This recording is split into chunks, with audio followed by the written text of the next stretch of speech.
Welcome to the Fantasy Six Pack Network. My name is Joe Bond, founder of FantasySixPack.net. We're going to be covering the Houston Texans today with Stephanie Stradley. She's been a writer about the Houston Texans for the Houston Chronicle or other places for about 19 years. So definitely knows what she's talking about. Happy to have you here. How's it going? It's great to be here. We almost have football. Yeah. Yeah. We got a little taste of it last weekend. So looking forward to more. But before we jump into things here, just want to remind everybody, please hit that subscribe button, that like button, leave those comments. We love to hear from you. And go over to fantasy6pack.net, become an all access member. You get the award winning rankings, the draft cheat sheet, the player projections, a whole bunch more, DFS and betting content during the season as well. And use promo code F6P pods and you'll save 15%. All right, Stephanie, you ready to go? Absolutely. All Born right, so ready. we're gonna start off here with the quarterback, CJ Stroud. Amazing rookie year, not so amazing sophomore year. I Great. actually have to say, in some ways, I was more impressed with last year because I think the best quarterbacks can navigate less than perfect situations, kind of like the best golfers. Like, it's one thing if you are a golfer and you can hit it down the middle of the fairway. It's another thing where you can still score, you can still win, even when you're not having the best circumstances around you. Right. So we have a new offensive coordinator in Houston, Texas, a new offensive line coach. And I think some of the things that you saw with CJ Stroud last year were a reflection of the offensive line couldn't do just basic things that you Yeah. expect teams to do. And it didn't matter what CJ Stroud could do if people were in his kitchen within seconds of him getting the ball.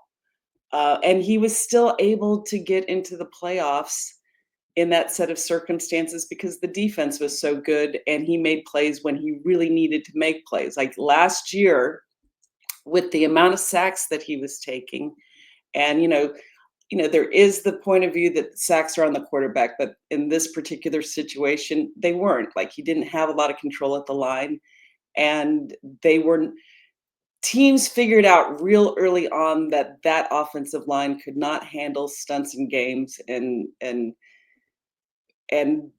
people took advantage of that the whole year, and they didn't have really good answers, and that's what got people fired. And so right now, um, there are things that we know about CJ Stroud. He's a real bright player. He's a ball delivering machine. He's incredibly accurate. And he is being put in an offense that puts more on his plate, more pre-snap. The offense is more multiple. It's going to be frustrating to some people because it's going to be quote unquote a game plan offense. So they're going to be focusing a lot on what is it that the other team can't do.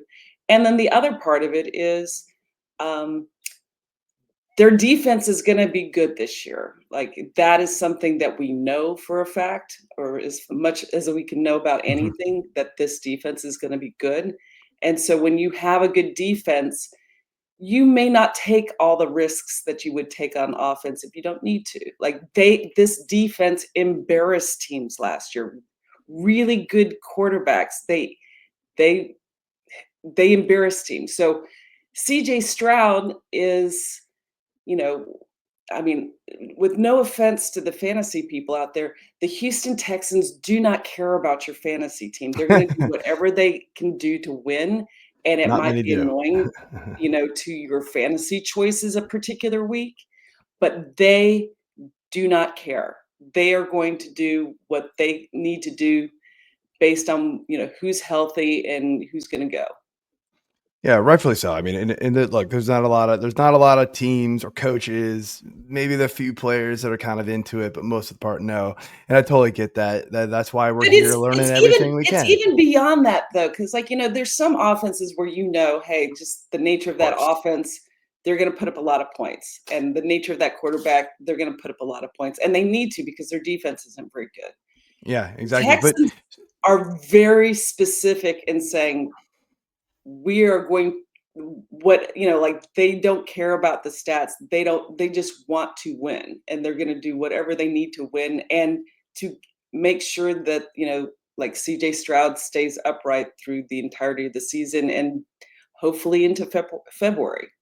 Yeah. So have you seen an improvement from the offensive line?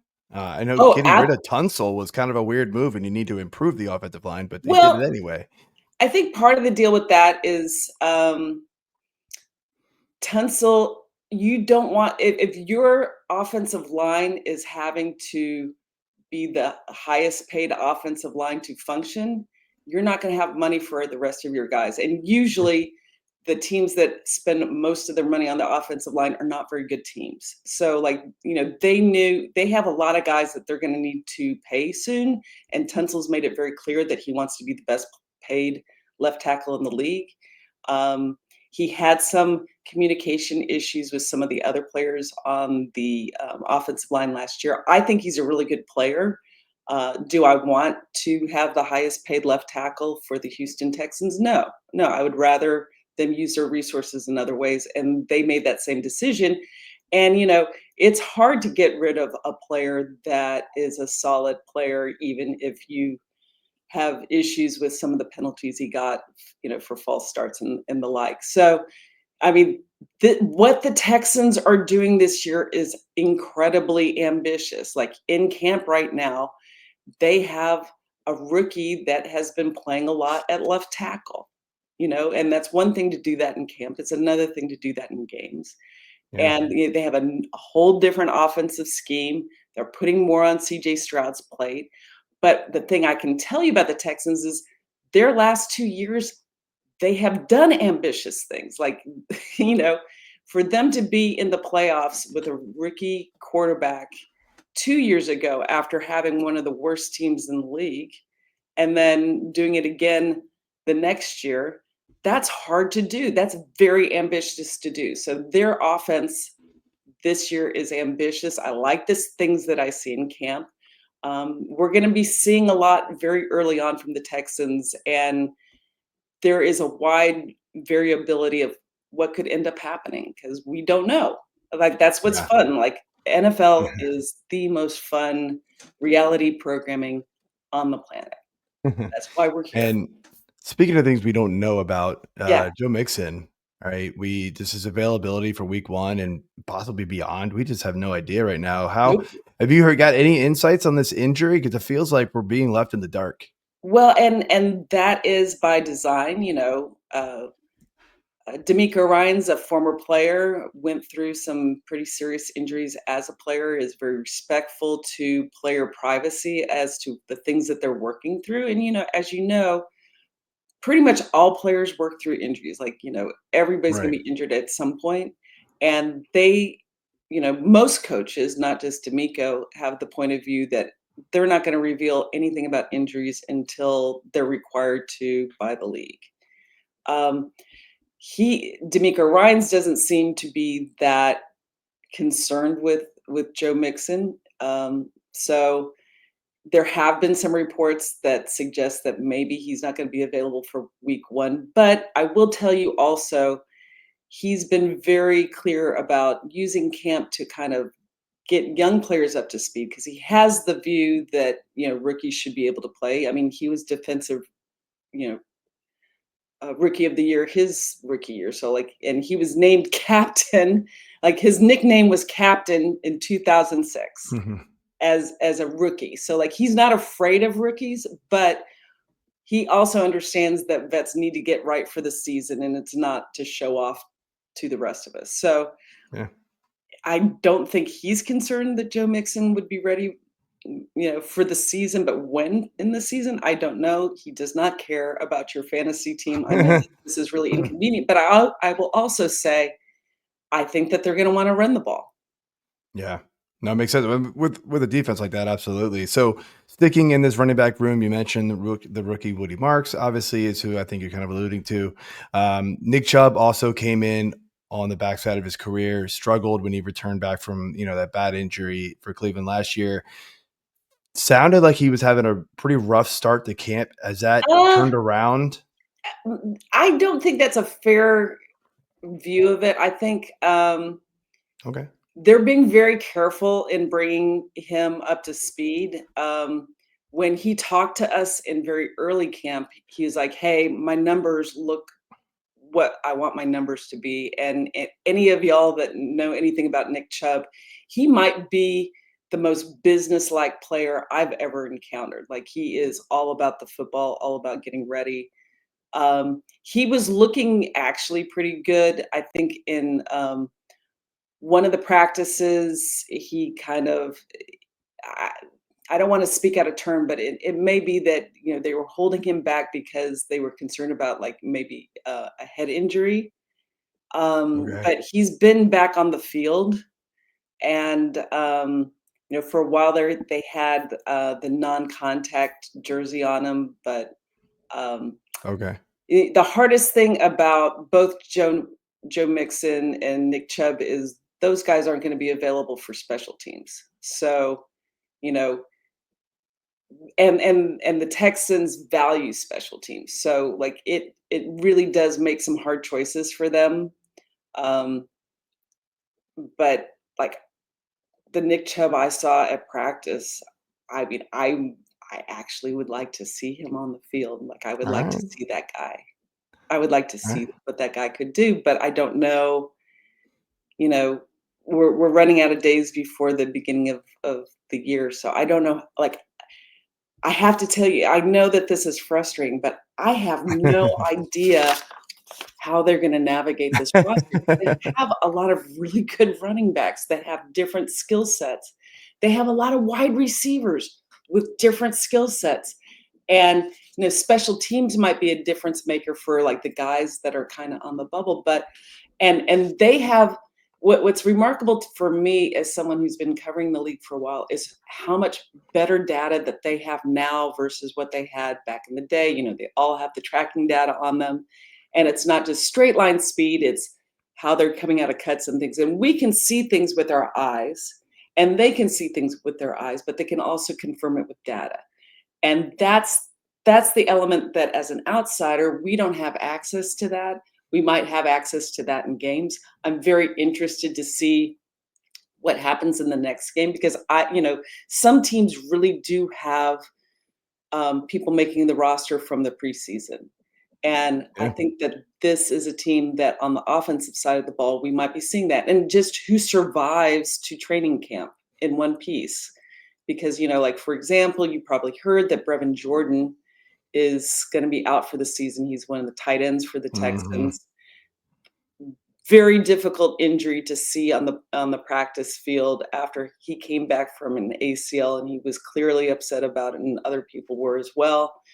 So you just don't know. You just don't know. So like there's the uncertainty of the offense generally. You have a lot of really talented players who may be starters on other teams that may be struggling to make this roster. And then you have the X factor, which is Nick Caserio, who is not afraid to make a deal with anybody about anything. So he might see the positions on his team where he thinks that there's a player that another team could use and he needs a different player back, or he might want to pick back from it instead of just releasing a player. So I I really, Mhm. I mean, after all of these camps, this is a camp that is pretty confounding as to knowing how it's going to go as far as the offense. Yeah. I mean, it's outside of Nico Collins, who we'll get here to Nico. in a minute, and the receiving, in that, and then Stroud's sort of predictable. Mixon was predictable, kind of, until he got injured, and now it's like, who knows? You're kind of just reaffirming what everybody's kind of feeling about this team coming into fantasy drafts and into the season. There's a lot of good players. It's just who's going to be the one you can trust, and we know we can trust Nico Collins. He's the alpha. He's the dog that we all want coming into drafts. Well, But and who's like the number two receiver that you're seeing in camp, or the guy coming up and being that number two receiver, especially with Tank Dell out for the I year? have no idea. That is the amazing part. Like, they would probably not like to say this is our number two wide receiver. That that's very kind of old school. Like who's the one who's the two. Like they don't like to think in those terms. They have a lot of candidates for it. You know, Higgins that they drafted this year is kind of like Hmm. like he doesn't look exactly like Nico Collins, but he has a lot of attributes that are Nico Collins-like, and I'm sure that they're showing him some Nico Collins tape. He actually said earlier that he liked to look at Andre Johnson tape as looking at a big wide Ooh. receiver, and to see how he works. Now, I will say this offensive scheme demands a lot of the wide receivers mentally, and, that is hard on rookies, and so usually the way that they handle that is they'll have a package of players that they are good with running with rookies. But if you look at some of the veteran players that they have as candidates to kind of break out, Christian Kirk is on this team. You could see, he is a steady guy that everybody respects, and you can see that there is a connection with him. Um, uh, Xavier Hutchison, which is kind of very deep Mhm. pull for some of Yeah. your viewers. He's kind of a big body wide receiver. Did a key play in the Chargers playoff game. I don't know if you remember this at the end of the half. Texans, Chargers very close. There's a fumbled snap. Um, CJ gets it, rolls out. You're thinking he's just going to throw it away. He throws it downfield to Xavier Hutchison, and that is a play that they've practiced. They've practiced being backed up. They've practiced scramble drills. Hutchison got the play. They extended the drive, and then they ended up just finishing the half strong and then finishing the game strong. And so, like, you have different Braxton Berrios, Yeah. he had a touchdown and a number of receptions in the last game.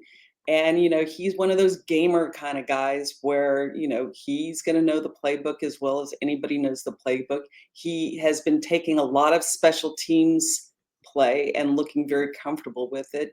And, especially early in the season, you might want to rely more on the vets. So, like, I'm not really narrowing it down because this is a Yeah. cornucopia of And possibilities here, and the range of outcomes for this offense could be immense. But yeah, it's nice to have a player like Nico Collins, and really CJ Stroud, if he knows this offense well enough and can get just even basic amount of time to throw, which it looks like he is, and it looks like the offensive line can get some push. He's a CJ Stroud is a ball delivering machine. Like, he mhm. just is. And it's really fun to watch how he plays quarterback. Like, I enjoy the way he plays quarterback is very attractive. He's a good leader, and e just the way he conducts himself as a quarterback is just really refreshing, and he's like 23. He's 23. Yeah, super young. Yeah, again, just sort of reaffirming everything there. We were sort of, all thinking in my side of the world for this, that it's Nico Collins, and then just a lot of guys, Watch and they it. can all be really good, but like it's anybody's guess right now. So who's it? Who the number two or is going to be more consistently Jalen than somebody else? Noel. Jalen, yeah, Jalen I Noel's a guy mean, who's it's popular. it's ridiculous, you Yeah, know? John Mechie. I know. I It's like there's a ton of guys. So we'll close it out here, and I think you've already said a bunch of the names already. But if there's one guy sort of going under the radar, in that people may not know about, just NFL circles, fantasy circles, whatever, that us as fantasy managers need to kind of keep an eye on, kind of put in our back pocket for a rainy day. Like, hey, maybe I should go check out this guy. Who would that be? I would say I don't wanna put it one guy. I would just say the tight end position. Okay. Brevin Jordan's out, uh, so you have very limited options left. You have Dalton Schultz, who, might not be the top guy that you pick for your tight end position, but who knows? Um, they have talked about wanting to be able to use the tight end more. And if you have a matchup where the tight end can, get free, Dalton Schultz, like, if you need a tight end or you need to pull, if you don't have better options, maybe the tight end position ends up being something that works for the team. Yeah. There's a And lot of names there on the roster that I know, and I know a bunch of fantasy managers would know, Irv Smith Jr. and Kate Stover as well. Like, they're yeah, Cade names that you Stover, like recognize. Cade Stover, like he showed some things last year. It's year 2. They really like him. He has a connection with CJ Stroud. I mean, I think the biggest thing from a fantasy perspective is try to avoid the Texans defense. Just try to Oh, yeah, avoid on the other side, yeah. on the other side Yeah, of it, yeah, on yeah, the yeah. other side of it. Yeah, that makes Because sense. he really did embarrass some really good quarterbacks. And really part of the difficulty that we have just seeing what's happening in training camp is the Texans defense is so strong at all 3 levels that the offense is playing against them every day. And so it's hard to kind of get a sense of, okay, are we seeing this because of the offense, or are we seeing this because the defense is what this is? And I remember that feeling early on in JJ Watt years with the Texans when he was a part of all those good defenses. But this is something different. This isn't just about like a few stars on defense. This is about a ridiculous defense that made Anthony Richardson tap out of a game, Yeah. made good quarterbacks have multiple interception games. Like it and really defense in the modern world is a difference maker because the rules are not set up for good defensive teams. And so if you can play good defense in a league where that's hard to do, that's a huge difference maker. Yeah, no, it makes sense. All right. So that's all we've got. I want to thank you for coming on. Before we close out, though, I want to give you a chance to let everybody know where they can find you and what you've got going on this season. This season, I'm doing a lot of content to kind of bring everybody up to speed. You know, the social media world is very all over the place. Everybody gets their information from different places. So I'm actually using my personal blog to kind of put some kind of landmark kinds of posts together to kind of help people out. Just like, okay, you want to go tailgate at the Houston Texans game? This is how you do it. You want to travel to an away game? Well, this is about the traveling Texans. And so I'm putting together that information just because we're all spread out between YouTube and Twitter and all that sort of thing. And so I'm putting together links for people that are like too busy to be on social and or want to be on social. But otherwise, you can find me on Twitter at Steph Stradley. Fantastic stuff. Thank you again. And for everybody who's still here, make sure you check out the other videos in our playlist that'll be popping up right about here on the screen. So yeah, it's somewhere around there. Trying to still learn that little trick. But see y'all next time and enjoy.